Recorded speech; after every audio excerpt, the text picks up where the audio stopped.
assassin.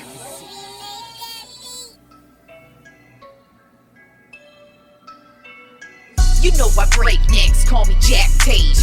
I have no regrets while your life is fading. I'm a crazy fuck equivalent to Satan. When I'm behind the mic, I feel like the greatest. You know I break necks, call me Jack Tate. I have no regrets while your life is fading. I'm a crazy fuck equivalent to Satan. When I'm behind the mic, I feel like the greatest. What up, y'all? You're listening to Sports Talk with Tropp, and I'm your host, Katie Tropp. Shout out to Ovi on the beat. He's the one who produced that intro track right there, Jack Tatum, which can be found on my brand new album, Prophet's Path to Nowhere, which just dropped today. You can find that on all digital platforms. Also, if you like CDs, you can go ahead and just hit up my website, katietrop.net, and you can purchase them on there. Also, I released a new music video on Monday called Not Safe for the Radio, which you can also check out on my website, katietrop.net, or on my YouTube channel. So, yeah, check it out. Speaking of music and sports, since those are two of my favorite things in the world, a cool little thing I saw this week is that the NASCAR season kicks off on February 6th. And my homeboy, Ice Cube, is going to be performing during the first NASCAR race. So how fucking dope is that? I think it's dope, at least, because Ice Cube is my favorite rapper of all time. And so to see him do that, that's dope and good for NASCAR. You got it. They know what they're doing, man. They're getting the greatest rapper of all time performing there, Ice Cube. So, yeah. But speaking of music and sports, did you all see the promo video that dropped yesterday for this year's Super Bowl halftime show? If you did not, that shit was dope. That shit got me hyped up so hard. I mean, Dr. Dre, Eminem, and Snoop Dogg are literally why I rap. They are three of my favorite rappers. I own all their catalogs of music, and they are huge influences on me. So to see that they are going to be performing at the halftime show is just fucking dope to me. Kendrick Lamar and Mary J. Blige will be there too. Kendrick Lamar, he's just, I'm not like a huge fan of his. I like only a few of his tracks, but I don't own any of his albums, so that doesn't mean, that means I'm not really a big, huge fan of yours. And Mary J. Blige is boring as fuck to me, so I really couldn't care less about her. But I'm fucking stoked for this shit. And usually the halftime show, even if it's somebody I like, it's kind of, I don't really care about the halftime show because I'm there to watch the football. But this year's halftime show, I really am looking forward to. The only thing that I think is going to suck about it is that it's going to be censored. So I'm really hoping that they put it up on YouTube or something like that afterwards, so we could see the uncensored version of it, because I legitimately can't stand censorship. And so I know that aspect of it's going to ruin it for me, but overall, I am so looking forward to this halftime show. Dr. Dre, man, Eminem, Snoop Dogg, that shit's going to be wild. And my prediction is they're going to come out to California Love, because how the fuck can you not come out to California Love while you are in LA and you got the kings of rap coming out of LA? Oh, so looking forward to that shit. But if you haven't seen that promo spot, go check out that promo spot. I'm sure you can find it on YouTube or something. And also, speaking of the NFL, I don't know if any of y'all saw the ratings for this year, but yeah, more people are watching the NFL than ever. So they actually, out of the top 100 from last year, the NFL took 91 out of the top 100 most watched things in 2021. And the ratings for the playoffs this past weekend were out of control. I believe it was 41 and a half people watched my Cowboys get beat by the 49ers. So, man, haters galore showing up to see the Cowboys blow their wad as usual. But so yeah, the NFL ratings, man, they continue to dominate as they always have for years. But since we're talking NFL, we might as well talk the divisional playoffs. We got some good matchups this week. Last week I went 4-2. Of course, I was wrong on my stupid ass Cowboys, and I was wrong on the Steelers.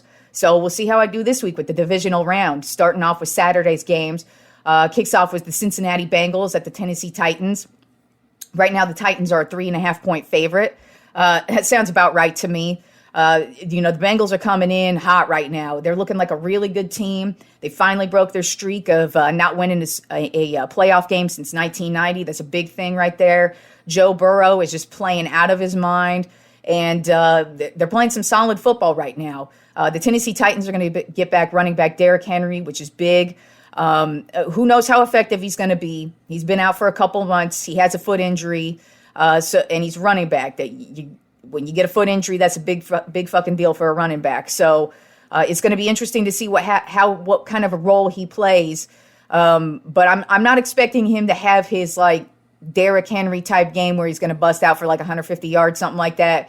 I see more of like a 75-yard type game with maybe a touchdown here or there, just getting some close goal line touchdowns there. But I do expect the difference in this matchup is going to be on the Bengals offensive line versus the Titans defensive line. Right now, the Bengals offensive line is pretty beat up. And the Titans are coming off of this bye week. They were able to get healthy, get their game plan right. And I think Mike Vrabel is going to have them come in prepared. And I think the Titans defense is going to get at the Cincinnati Bengals offense and keep them off the field. And the Titans offense is going to run some clock out. And I think the Titans are going to end up with the win 24-14. Moving on to the next Saturday game is going to be the San Francisco 49ers at the Green Bay Packers. Right now, the Packers are a 6-point favorite. And they're coming off of a bye week that they really needed. They got some dudes injured, and so they needed that bye week. The Niners are in the opposite direction right now, though. The injuries just keep piling up for them every single week, and that's going to catch up to you at some point. I think the Packers have a lot to prove. Over the Aaron Rodgers years, especially since their Super Bowl that they won. God, now it's been about 12 years now, I think, since they last won the Super Bowl. And they've actually been a disappointment ever since they won that Super Bowl. They've gone to multiple NFC championship games and blown it. And so I think they've got a lot to prove this year, and I think they know it. And I don't think Aaron Rodgers is satisfied with only having one Super Bowl. I think he thinks he's better than that, and I think the Green Bay Packers are going to come out hot. I think it's going to be a close game to start. But I think Green Bay is going to start pulling away in the second half. I think the Packers defense is going to get at Jimmy G, probably force a couple turnovers here and there, and set the offense up in good field position for some scores. And I think Green Bay is going to walk away with the win 30-20. Then Sunday's games start off with the Los Angeles Rams at the Tampa Bay Buccaneers. The Buccaneers are a 3-point favorite right now. And the Buccaneers are beat up. But as long as you got Tom Brady, you're golden, man. The dude has had such a great year. Usually when I'm watching, because I'm going to keep it real, y'all, I am a Tom Brady fan. I actually used to be a Tom Brady hater years ago, but then I realized, like, right now we are watching the greatest football player of all time, and I think you should just enjoy what you see because there's probably not going to be another player like this ever again. And if there is, it's not going to be for a very long time. So you should enjoy it while he's around. Now, that's fine if you want to root against him. But I just think it's weird that there's so many people out there who like genuinely hate him just because he wins. Like that makes you a pathetic loser in my opinion. But one of my favorite things to do when I'm watching Tampa is to go Tampa, Tampa, Tampa. Because I remember when he first went to Tampa, and he got the trademark for Tampa Bay. We all thought that was stupid, and it is a stupid name, but like for some reason I became exceptionally obsessed with it, and I even ended up buying a tank top that says Tampa Bay on it with a goat that has the number 12 on it. So, but like I said, when you got when you got Tom Brady at quarterback, I think you're good no matter what injuries you have. The Rams, their offense has been on fire. They seem to be clicking on all cylinders right now. But Matthew Stafford still has those moments where he just isn't smart with the ball.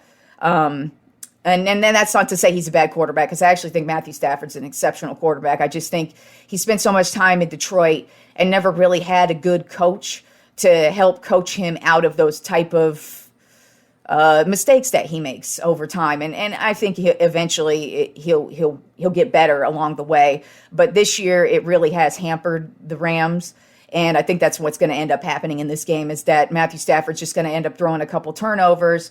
And the Tampa Bay Buccaneers defense is starting to get healthy now. And they're looking like they did last year when they made their playoff run. So I think it's going to be a tough game. I think it's going to be a battle. But I think the Buccaneers are going to walk away with the win 28-24.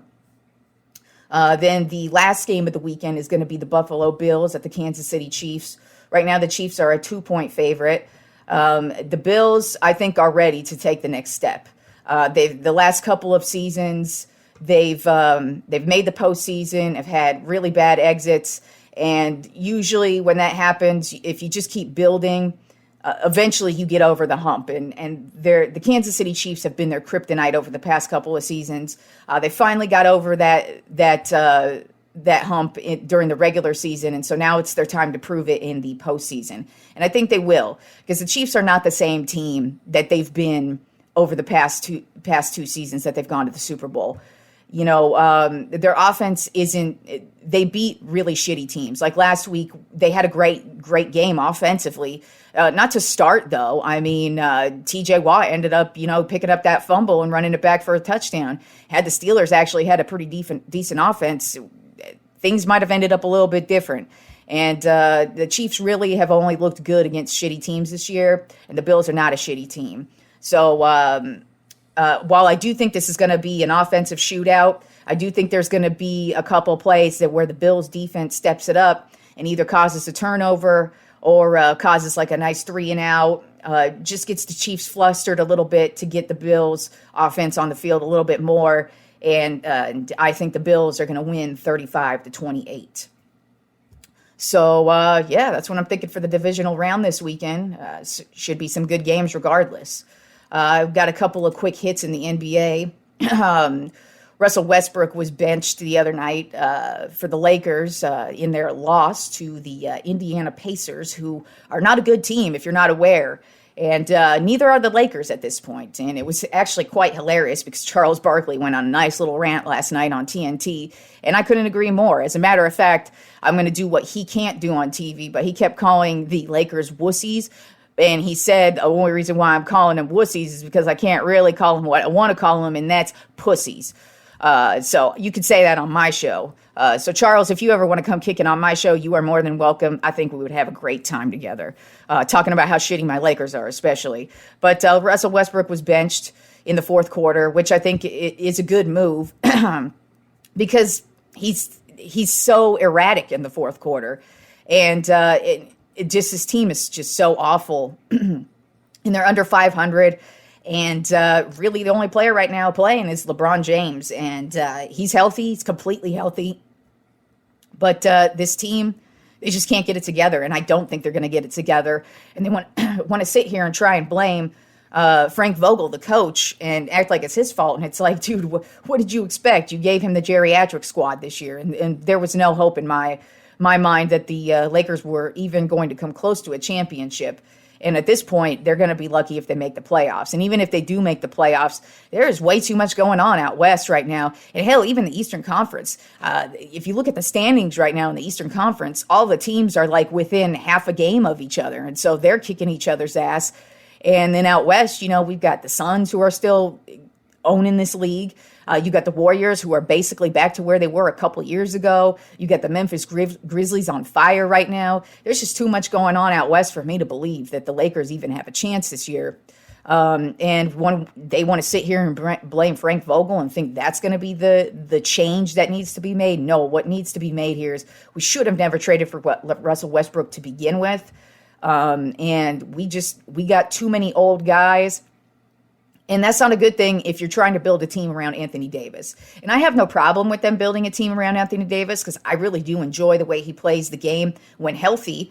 But if you're going to build a team around him, then you need to get younger dudes who can at least step it up while he's out, because that's been the most proven thing about Anthony Davis's career so far is that he gets injured. I mean, he's been getting injured since he was with New Orleans. I'm almost positive, if I remember correctly, he even got injured in his rookie season. So he's been a guy who's always getting injured. And if you're going to build a team around him, you're going to need to have some young guys who can at least step it up for however long he's going to be out. And Russell Westbrook is not that dude. Like I said, he's a good player, but he's just not a good team player. And I don't think he has what it takes to win a championship. And I definitely don't think the Lakers have what it takes to win a championship this year. A couple other things that happened in the NBA this week. Joelle Embiid went off for 57 points in 27 minutes.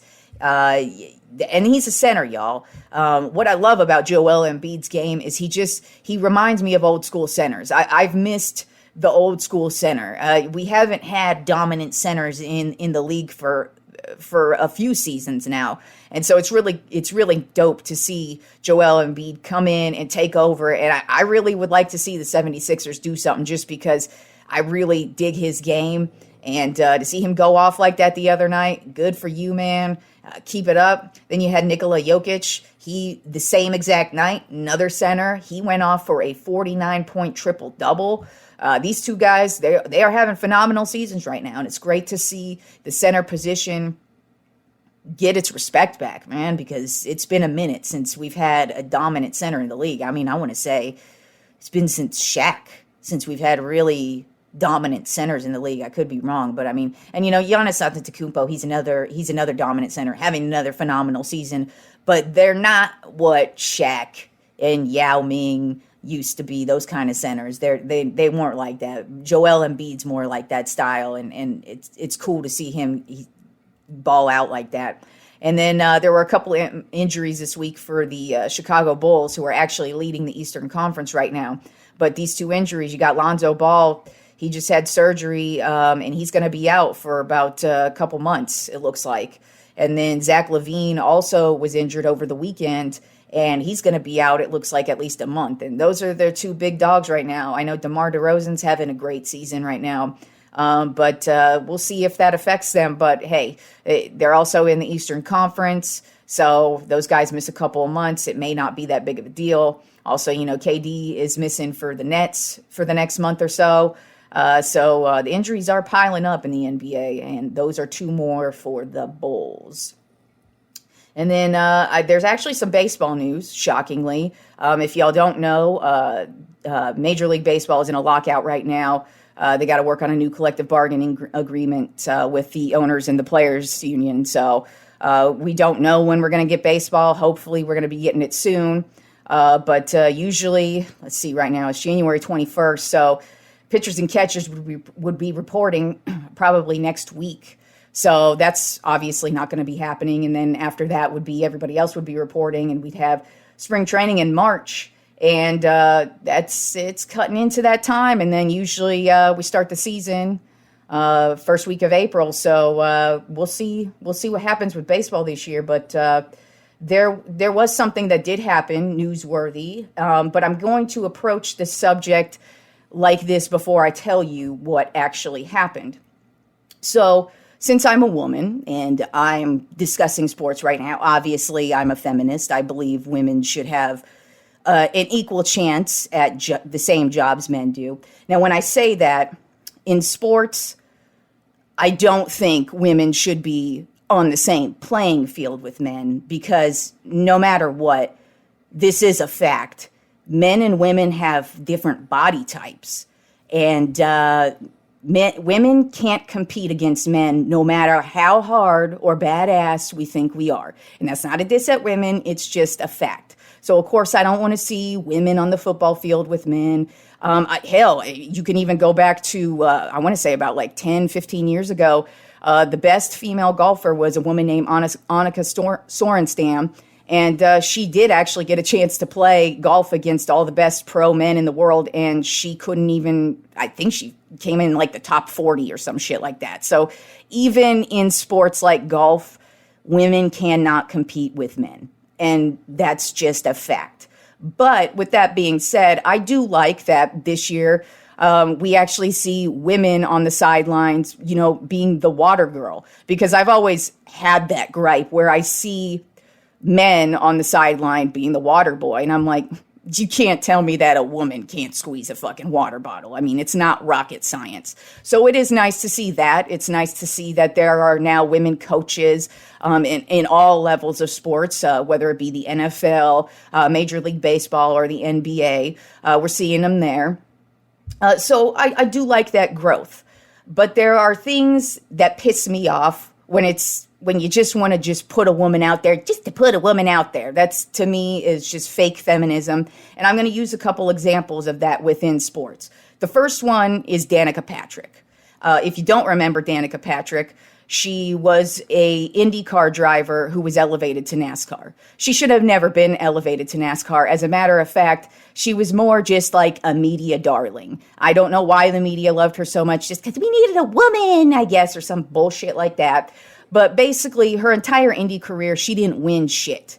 And as a matter of fact, I think she won one time, and I think it was on one of those like technicalities where it was like a race shortened by weather or some shit like that. Regardless, it was a bullshit win, and that's all she ever had in IndyCar. But then they're like, oh, let's move her up to NASCAR. And it's like, why? She didn't win shit. And then she gets to the NASCAR level and doesn't win shit there. As a matter of fact, all the bitch did was fucking getting in a whole bunch of car accidents. It's like, gee, way to keep that stereotype going of women drivers sucking. So that is one type of fake feminism that I'm discussing. By the way, Danica Patrick never went anywhere as a racer. As a matter of fact, she's just like a commercial bitch, and I don't even think she does that shit anymore. Darn. And then the next example I'm going to give of fake feminism in sports is something that has really pissed me off over the last, I want to say it's been a movement for about 4 years or so now, and I find it annoying as fuck because it's such a waste of time argument because there's no argument. And let me just start with when I see this, there's this stupid little meme that's been going around for a little while, and you know how stupid people are. They see a meme and, oh my God, that's immediately truth. Well, basically the meme is it's two players. On one side, it's the best WNBA player, Sue Bird. I don't watch the WNBA, so I really can't confirm if this is true or not, if she's the best. But let's just pretend for shits and giggles she's the best. And then they're comparing her to LeBron James. And their statistics are like the same, and they've got all these same championships, but she makes way less money than LeBron. Oh my God, this is just an outrage. News flash to every motherfucker on the face of this planet. The WNBA doesn't make money. As a matter of fact, they don't even make half of what the NBA makes. They are completely propped up by the NBA. So bitches in the WNBA don't deserve the same amount of money because they don't even take in the same amount of money. I mean, really, have any of you turned on a WNBA game? Neither the fuck have I. But if you do it for shits and giggles. Next time you happen to see a WNBA game or a women's college basketball game on, turn it on. And you will notice that there isn't anybody in the fucking crowd. There's a few people in the fucking crowd, but there really isn't anybody. And they keep trying to sit here and say, oh my God, last year there was like a 25% increase in ratings for the WNBA. Oh my God, you mean they went from 3 fans to 4? Holy shit! So that's another form of fake feminism that pisses me off, is that you're arguing over nothing that needs to be argued over. You're not comparing the same thing to the same thing. The WNBA it's completely propped up by the NBA. As a matter of fact, a lot of NBA teams take a fucking loss because of the WNBA teams that they prop up. And I'm not saying you can't be a WNBA player. Good for you if that's what the fuck you want to do. That shit's boring as hell to me, though. WNBA, no fucking goddamn thanks. But cool, if that's what you want to do. I mean, it can lead to other things, like if you want to, it could lead to coaching. It could lead to you being an analyst on other networks. So yeah, cool, you could propel yourself that way, but don't fucking complain about how much you're getting paid, especially compared to LeBron motherfucking James, the fucking dude who makes the most money in the NBA, and come on, he should. But so that is one example of fake feminism that has really really fucking annoyed the shit out of me because it's not even a comparison at all. So people should stop making that idiotic comparison, but they most certainly won't because we live in a fucking victim culture where it's, we gotta just force women in your face and everything will work. No, women should work their way up. And with that being said, I'm going to talk about something that I read that I was actually happy about, especially after I did a little bit more research on it. And the New York Yankees have now officially signed the first woman manager at any level of baseball. Her name is Rachel Balkovec. She will be managing the low A Tampa Bay team. When I first saw the article, I actually laughed because at first glance, it looked like the team name was the Tampa Tampons. And I'm like, oh shit, that's perfect for the first female manager, right? But then I actually did this thing called reading, and it's actually the Tarpons, Tarpons. I believe I'm pronouncing that correct. It could be Tarpons. I don't fucking know. But it's a low A team. This is the first time a woman manager has ever taken over this role on any level of baseball. And this is where it should start, by the way. You shouldn't just throw a woman into managing the San Francisco Giants Major League Baseball team. No, they need to work their way up from low A and just keep going until they get to the top. And that's the way it should work. So let's give a little background on Rachel Balkovec here. She has been playing softball basically her entire life. She was a catcher in college, and eventually just started working her way up through the coaching ranks. She first started in 2012 as a temporary contract strength and conditioning coach for the St. Louis Cardinals minor league affiliate. And she actually ended up winning the Appalachian League's award for Strength Coach of the Year. In 2014, she assumed the full-time role as the strength and conditioning coordinator. And that's the first time a woman has done that in any level of baseball. Then in 2016, she was hired by the Houston Astros as their Latin American strength and conditioning coordinator. And for this role, not only did she, do her job in baseball, but she actually learned Spanish for the position. So that just goes to show that she actually doesn't want people to roll the red carpet out for her and say, oh, bitch, we're going to work everything out for you. No, she went and learned Spanish, and she did what she should do. And she did that so she could communicate better with the players. And that is the first time a woman has done that in Major League Baseball. And then in 2018, she was promoted to Class AA Corpus Christi Hooks as the strength and conditioning coach. Then after that, she went to the Netherlands and coached in the Dutch baseball and softball programs as an assistant hitting coach. Then in 2019, she was announced as the Yankees' newest hitting coach to start in spring training, and then also assumed the same role in 2020 as a full-time position. Also, in 2019, she interviewed for the quality control coach with the San Francisco Giants, but opted to stay with the Yankees. Then during 2020, during COVID-19, since MLB was thrown into such disarray, she ended up going to Australia and coached in the Australian Baseball League. And then this year, that is when she was elevated to the role to manage the low A Tampa Tarpons. And she's the first woman to do that. And that's great for her. Also of note, when she first started trying to get into managing and coaching in baseball, she actually used to put on her resumes, instead of her real name, Rachel, she would spell it Ray, R-A-E, to sound more manly. And instead of saying that she was a Division I college softball coach, she would say she was a Division I college catcher. So they wouldn't know she was a woman by just looking at her resume. But then once she would get phone calls, they would be turned off, and she was even told by one team that they would never hire a woman. So she has had to overcome a lot. And even with that said, she's going to have to continue to overcome a lot because there's always going to be stupid idiots, even when it's without sexism involved. You're always going to get criticized, whether you're a manager or a player on a team. You're always going to get criticized, but she's going to have a special sort of criticism But hey, she's doing it the right way. She's doing it the way every man who's done it. When Bill Belichick and John Gruden started coaching in the NFL, they were both quality control coaches. And back in the days when they first started coaching, they only made like $20 a day, if even that. And so that's where those kind of coaches started, and they worked their way up. And so it is cool to see that we've got our first woman who's opening a door for hopefully other women who are willing to work hard like all the men before them. And just hopefully I wish her the best. And if she sucks, well, then I hope she gets fired like all the men before her. But I thought that was cool. I'm happy to see it. I'm happy to see more women in sports, at least in coaching roles and